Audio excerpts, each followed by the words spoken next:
Trading setup बनाते हैं तो उसमें हमको इन 3 चीजों का ध्यान रखना होता है। उसमें हमको ये 3 चीजें प्री डिफाइंड रखनी होती हैं।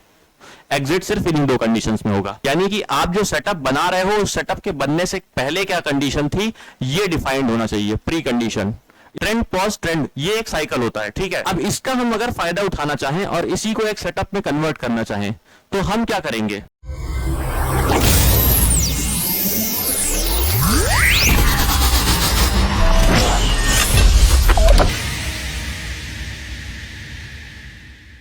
हेलो दोस्तों, मैं अंशुमान द्विवेदी, स्वागत है आप सभी का आज के इस वीडियो में। दोस्तों आज यहां पर हम इस वीडियो में बात करेंगे कि एक जो प्रोफेशनल ट्रेडर होता है, एक जो कंसिस्टेंटली प्रॉफिटेबल ट्रेडर होता है, वो किस तरह से अपने सेटअप्स को फॉर्म करता है, जिस भी सेटअप पे वो ट्रेड करता है उसको वो क्रिएट कैसे करता है, उसको वो बनाता कैसे है, ठीक है।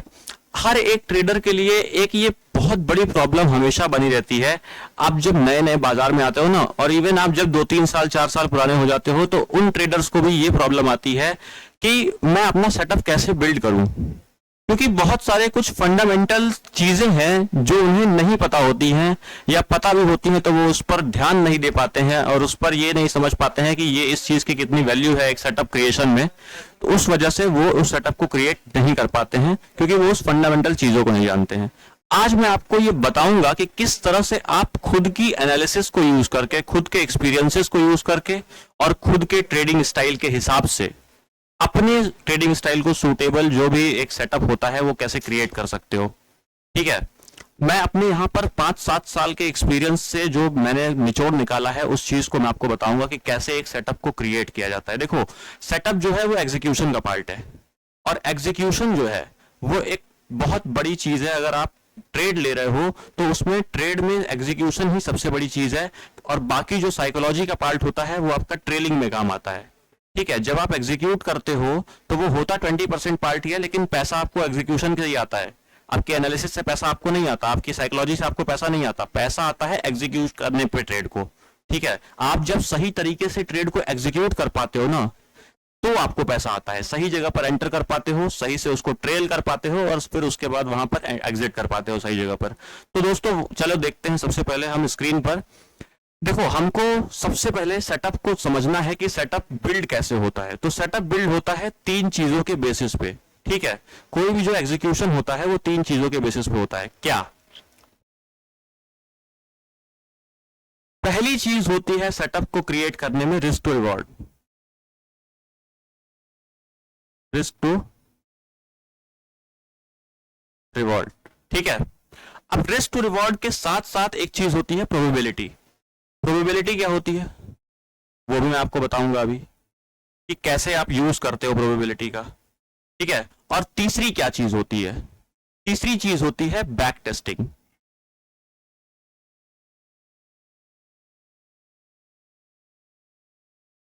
बैक टेस्टिंग,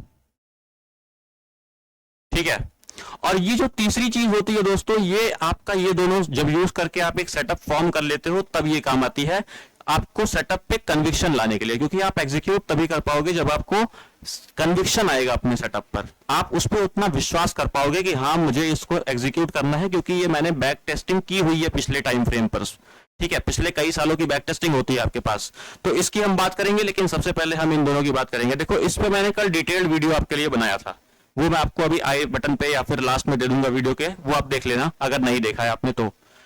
प्रोबेबिलिटी क्या होती है? देखो, जब हम नंबर ऑफ ट्रेड्स बढ़ा देते हैं अपने ना, तो हमको प्रोबेबिलिटी हमारे फेवर में आ जाती है, ठीक है। यानी कि इसका क्या मतलब है? देखो, सबसे पहले हम प्रोबेबिलिटी को समझेंगे, ठीक है। प्रोबेबिलिटी को समझेंगे हम। सबसे पहले प्रोबेबिलिटी होती है कि जब आप नंबर ऑफ ट्रेड्स, यानी 2-4 ट्रेड्स में प्रोबेबिलिटी आपके फेवर में काम नहीं करेगी, 10 ट्रेड्स में काम नहीं करेगी आपके फेवर में उतना शायद, लेकिन यही प्रोबेबिलिटी जब आप 10 की जगह 100 ट्रेड्स लोगे, 100 ट्रेड्स के माइंडसेट से चलोगे, तो यही चीज आपके 100 ट्रेड्स में आपकी ये प्रोबेबिलिटी जो है आपके फेवर में काम करेगी। कैसे? इसमें से अगर आपने 60-70 ट्रेड्स भी लूज कर दिए, मैं कह रहा हूं, कल मैंने आपको यही बताया था रिस्क टू रिवॉर्ड के वीडियो में, पूरा का पूरा डिटेल में बताया था कि कैसे आप रिस्क टू रिवॉर्ड को यूज करके 30% के स्ट्राइक रेट से भी, 25-30% के स्ट्राइक रेट से भी प्रॉफिटेबल हो सकते हो।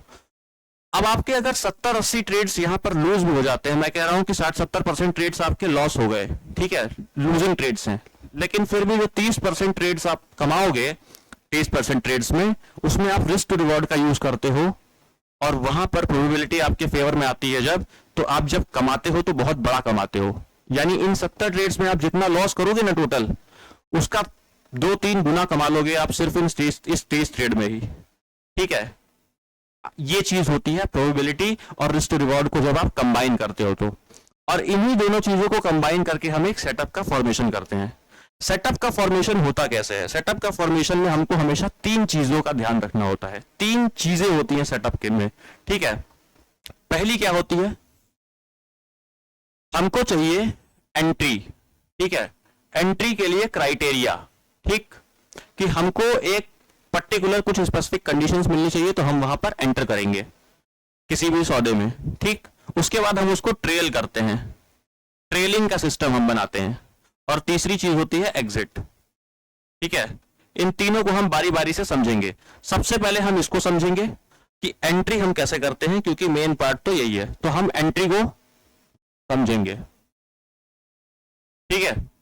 एंट्री आप समझो कि आप जब एक बार आप प्रोबेबिलिटी और रिस्क टू रिवॉर्ड को समझ गए तो आपके लिए सेटअप बनाना बहुत ही इजी हो जाता है, बहुत ही नॉर्मल सी चीज हो जाती है, बहुत सिंपल हो जाता है। कैसे? देखो, एंट्री या कोई भी जो सेटअप बनता है एंट्री का, उसमें 3 चीजें होती हैं। 3 चीजें क्या? इसमें भी 3 चीजें होती हैं, ठीक है। पहली, प्री कंडीशंस।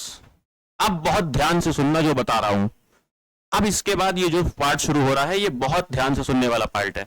प्री कंडीशंस, ठीक है। फिर होती है कंडीशन एक सेटअप की, ठीक, और फिर होती है इवेंट। इन तीनों का क्या मतलब है, अब हम इसको बारी बारी से समझेंगे, ठीक है। प्री कंडीशन वो कंडीशन होती है जो एक चार्ट पर हम देखते हैं जब हम कोई भी एंट्री का सेटअप बनाते हैं, कोई भी ट्रेडिंग सेटअप बनाते हैं, तो उसमें हमको इन 3 चीजों का ध्यान रखना होता है। उसमें हमको ये 3 चीजें प्री डिफाइंड रखनी होती हैं। सेटअप का मतलब क्या होता है? एक ऐसी प्री कंडीशंस, मतलब आप समझो कि प्री डिफाइंड कुछ ऐसी कंडीशंस, कुछ ऐसी स्पेसिफिक प्री डिफाइंड कंडीशंस जिसके बेसिस पे आप ट्रेड करने वाले हो, ठीक है। और आपको जब वो कंडीशंस मिलती हैं तो आप इसलिए उस सेटअप को बना रहे हो ताकि आपको फिर जब वो कंडीशंस मिले तो आप एग्जीक्यूट कर पाओ बिना कुछ सोचे समझे, क्योंकि सोचोगे तो डिसिप्लिन हिलेगा। डिसिप्लिन तभी आएगा जब सेटअप होगा, आपके पास पूरा प्री डिफाइंड रूल्स होंगे, रूल बेस्ड सिस्टम होगा आपके पास, और उसके लिए आपको सेटअप बनाना होता है। सेटअप में ये 3 चीजें होती हैं। पहली चीज होती है प्री कंडीशन। प्री कंडीशन क्या होती है? तो अब आप ध्यान से समझो कि प्री कंडीशन ये होता है कि आप एक पर्टिकुलर कंडीशन होने से पहले क्या कंडीशन थी, यानी कि आप जो सेटअप बना रहे हो उस सेटअप के बनने से पहले क्या कंडीशन थी, ये डिफाइंड होना चाहिए। प्री कंडीशन, इसको कहते हैं प्री कंडीशन, ठीक है। अब देखो, इसको मैं अगर आपको एक एग्जाम्पल के रूप में अभी भी समझाना चाहूं तो आप समझो कि एक मान लो कि ट्रेंड है और एक कंसोलिडेशन है और एक फिर से ट्रेंड है। ये हम सबको पता है कि बाजार इसी साइकिल में मूव करता है कि एक ट्रेंड होता है, फिर कंसोलिडेशन होता है, फिर ऊपर की तरफ वापस से ट्रेंड कंटिन्यू होता है या नीचे की तरफ कंटिन्यू होता है, ठीक है। ट्रेंड कंटिन्यूएशन मतलब trend pause trend, trend pause trend, ये एक साइकिल होता है, ठीक है, कि मार्केट कुछ समय तक हॉल्ट करता है फिर वापस ऊपर चला जाता है या नीचे चला जाता है, ठीक है। अब इसका हम अगर फायदा उठाना चाहें और इसी को एक सेटअप में कन्वर्ट करना चाहें तो हम क्या करेंगे? हमारे लिए प्री कंडीशंस क्या हैं? प्री कंडीशंस ये हैं, अब देखो इसमें 3 चीजें मैं आपको समझा रहा हूं, बहुत ध्यान से समझना। ये जो प्री कंडीशन वाली चीज है वो है ये ट्रेंड, ठीक। इस ट्रेंड के आने के बाद हमको पता लग जाएगा कि अब कहीं ना कहीं एक हॉल्ट होगा मार्केट में, और वो जब हॉल्ट होगा यानी कि ये वाली कंडीशन, एक ट्रेंड होगा, ये प्री कंडीशन हो गई, यहां मैं लिख देता हूं ये प्री कंडीशन हो गई, ठीक है।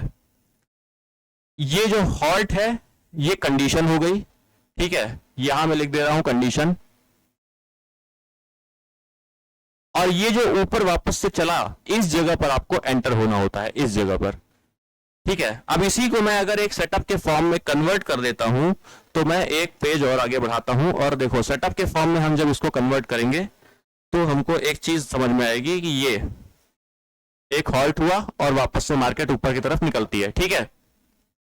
हमको इसके हाई कट्टे पे मान लो हमने लगाया कि एक जब ये जो हाई बना है ये जब ब्रीच होगा वापस से, ये जो हॉल्ट हो रहा है मार्केट, ये जब ब्रीच होगा ऊपर की तरफ वापस से, तो हम यहां पर एंटर करेंगे। तो जो जिस जगह पर एंटर करना है एग्जैक्टली वो जगह होती है इवेंट।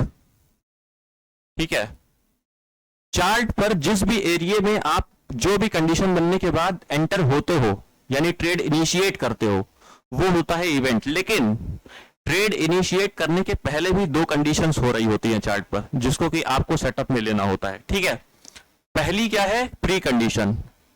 इसके हुए बिना आप कंडीशन को नहीं समझ पाओगे।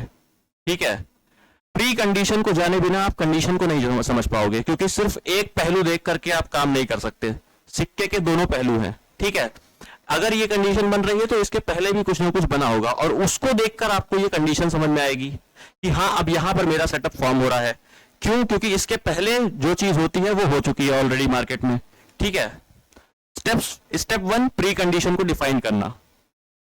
Step 1 pre conditions. ठीक है, प्री कंडीशंस। स्टेप 2 क्या है? किसी भी सेटअप को फॉर्म करते समय स्टेप 2 क्या है? कंडीशन को डिफाइन करना। इसको मैं थोड़ा सा ढंग से लिख देता हूं। ठीक है, कंडीशन को डिफाइन करना। और स्टेप 3 क्या है? इवेंट वाली लोकेशन को डिफाइन करना, यानी कि ये जहां पर आपका इवेंट हो रहा है यानी जहां पर आप ट्रेड इनिशिएट करोगे उसको डिफाइन करना। ठीक है, स्टेप 3 इवेंट। ठीक है, इसको नोट कर लेना आप चाहो तो, इन तीनों को नोट कर लेना। प्री कंडीशन मैंने आपको बता दी, ये जो ट्रेंड चला ये, और इस ट्रेंड में भी स्पेसिफिकली कैसा ट्रेंड चलेगा वो। ठीक है, सिर्फ ट्रेंड चला वो नहीं, स्पेसिफिकली कैसा ट्रेंड चलेगा अभी ये बताऊंगा। ठीक है, अब बताता हूं कि ये इसका मतलब क्या हुआ कि हॉल्ट तो हर जगह होता है। हॉल्ट तो ऐसा नहीं कि हर जगह कहीं नहीं होता, हर जगह चार्ट पर हॉल्ट होते हुए दिखाई पड़ेंगे। लेकिन आपको कौन से हॉल्ट लेने हैं, ट्रेंड आप किसको मानोगे, ये चीज समझनी पड़ेगी कि प्री कंडीशन मानोगे किसको। ये जो प्री कंडीशन दिखाई पड़ रही है ट्रेंड वाली, इसमें ट्रेंड मानोगे किसको, प्री कंडीशन मानोगे किसको।